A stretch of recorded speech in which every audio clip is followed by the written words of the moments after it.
Hey, MacDowin here, and today we are taking a look at Raven from Good Smile Company. This is part of their Nendoroid line of action figures, and gotta say, I really like this guy. I've really enjoyed these Nendoroid figures. There's only a few of them. This is the fourth one I've reviewed, and there is a fifth one, Tomato Head, out there.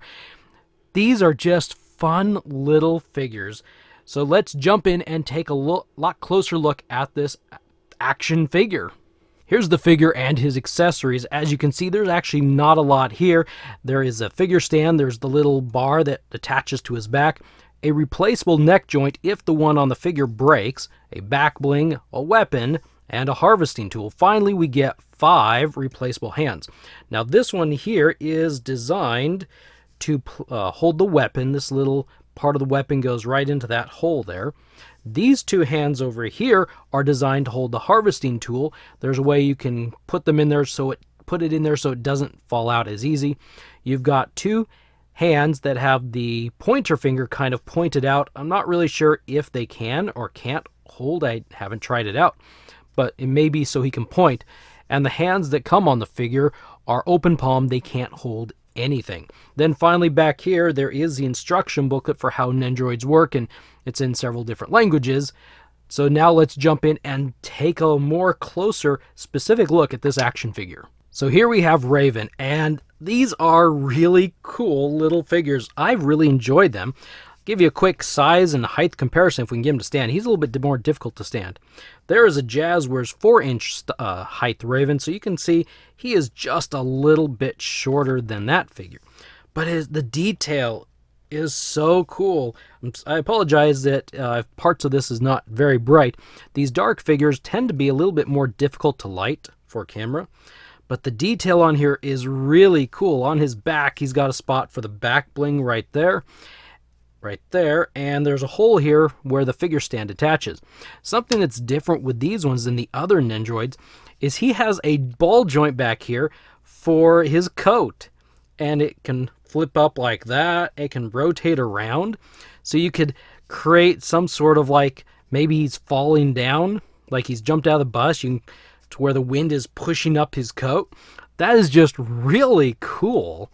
This is very, very neat. I'm liking this. He's got the rotation at the waist. He has the rotation at the chest area. He can put his feet out to sit, and then see. Okay, so here's something cool. You can bring the coat up, and he could actually, well, you could use those to kind of help him sit there a little bit. He's got a hinge joint for the knees and a ball joint at the ankles to move his feet around. His arms could potentially rotate all the way around if there wasn't a hindrance, but there is, and he can move it around. There's a rotation at the wrist and a hinge at the elbow. It's got the basic features of all those others. His head rotates and can look up and down. Be really careful, though, if you get this and you move the head around at all, because one wrong move and you could break that joint. I did that on accident with Beef Boss. I don't know if that was because it was a weak joint or what, or maybe it only goes one way. So here, let me bring this in. So if you can see this replaceable joint, it only goes one way. So if you're to try to go this way, it will break. So this is really cool. Now, one neat thing about Nendoroids, or a lot of them, is you can replace these face masks. And I have brought in a figure here. He's going to look a little odd. In fact, I just lost his piece. And it is Skull Trooper right there. I say he looks a little odd because, well, he's got a crack in his head, and that's because I've opened his head. But I was really curious. Stay there, Skull Trooper. You can take these and open their heads just like that. Then they have this faceplate there you can take off. So I was curious, what does this look like if we were to tuck in Skull Trooper's head onto Raven's? Look at that. Isn't that cool? Oh my goodness, we got like a new type of character. This is like what? Raven Skull or Raven Trooper or Skull Raven? I don't know. Wow, look at that.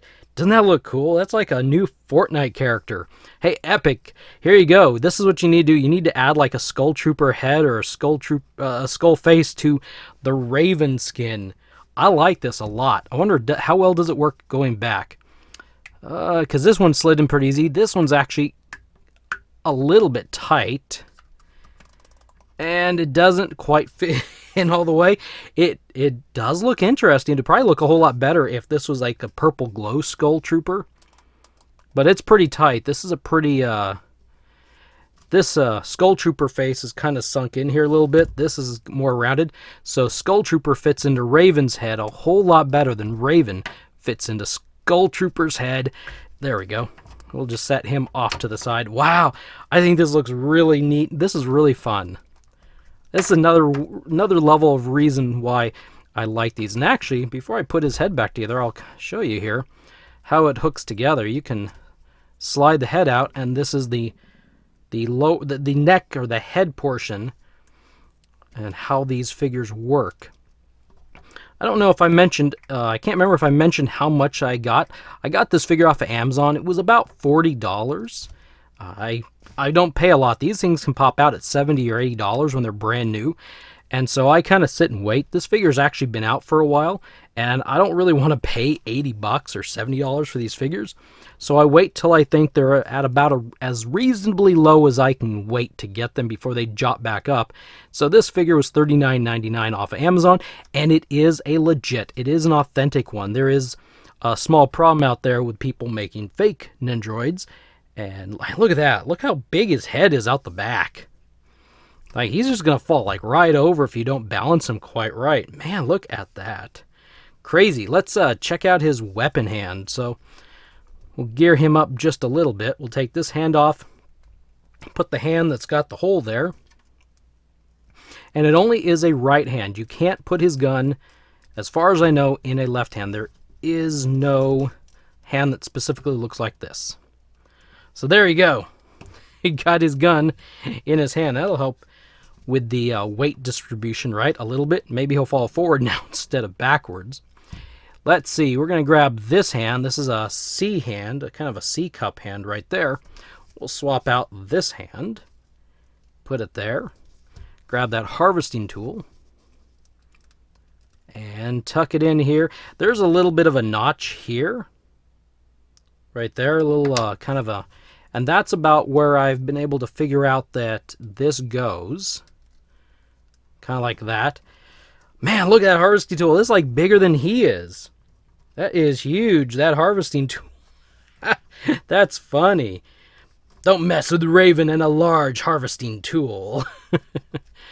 And then on the back, this upper hole, that's where the back bling goes, like right there. And then the figure stand plugs into here. And I'm going to talk about the figure stand in a minute before I do. But first, I want to bring in Jazwares Raven again. This is a massive harvesting tool. Look how big it is next to Jazwares Raven. So if we put it here in his hand, how well does he look? You know, this could scale well with Jazwares Raven. This is pretty neat. I think that works actually pretty good. It's not a replacement for the one he comes with, but man, if you want an exaggerated large harvesting tool, that'll do it. Let's check out the weapon here, because this is a pretty good sized weapon as well. How well does it look like it works? You know, that scales really pretty good with the Jazwares 4-inch figures as well, except for because of how thin the portion where he holds it is, it slides and is really loose, so might have to bulk up the handle here just a little bit. But that's so funny. That is really funny. Okay, so the figure stand. Let's look at the figure stand here for a minute. It's I'm sorry, it's kind of clear and it's difficult to see. They've done a little bit of a redesign. Let's see. If I bring it up here. So I apologize if it's hard to see, but see there's like this angle to it now.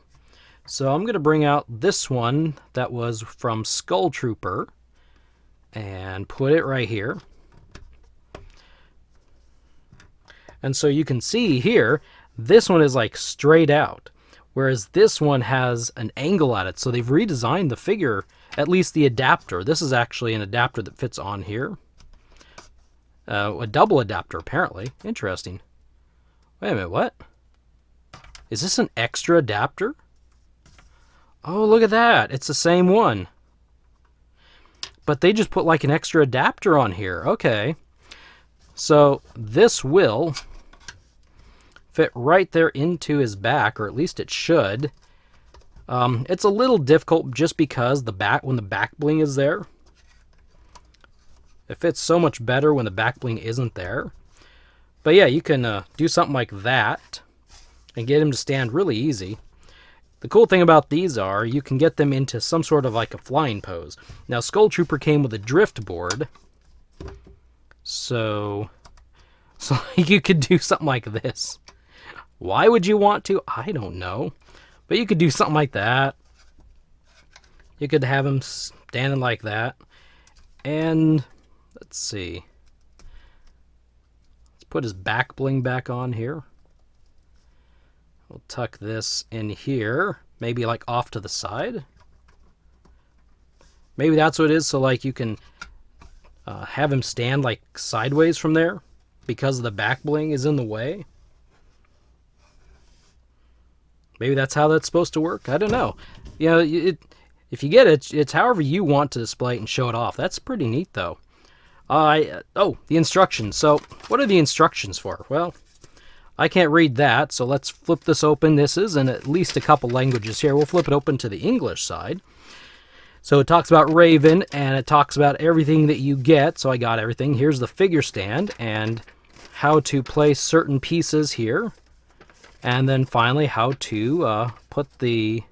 So D. Yeah, it looks like I put the right hand for the harvesting tool right there. And then even talks up here about how to change the face parts and using the brace and so forth.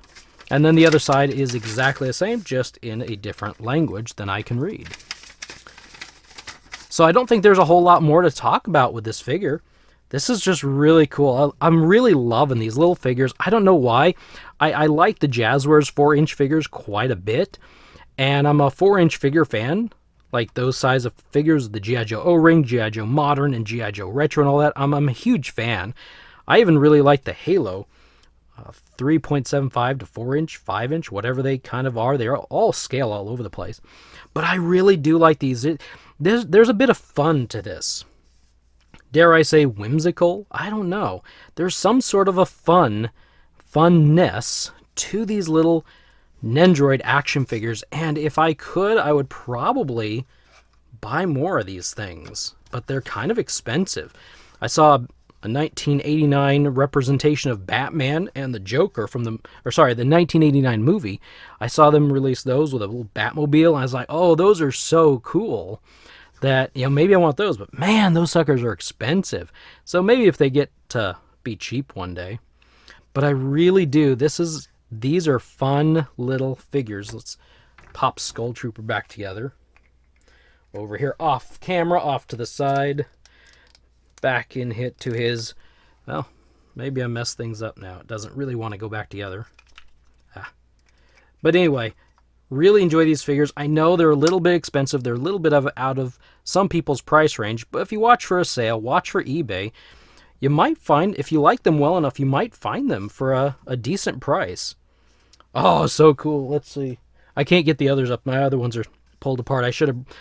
Let me be right back. All right, I was able to put the others together and get them out here real quick, and we'll set them there to maybe to be seen. We'll scoot my camera over here a little bit.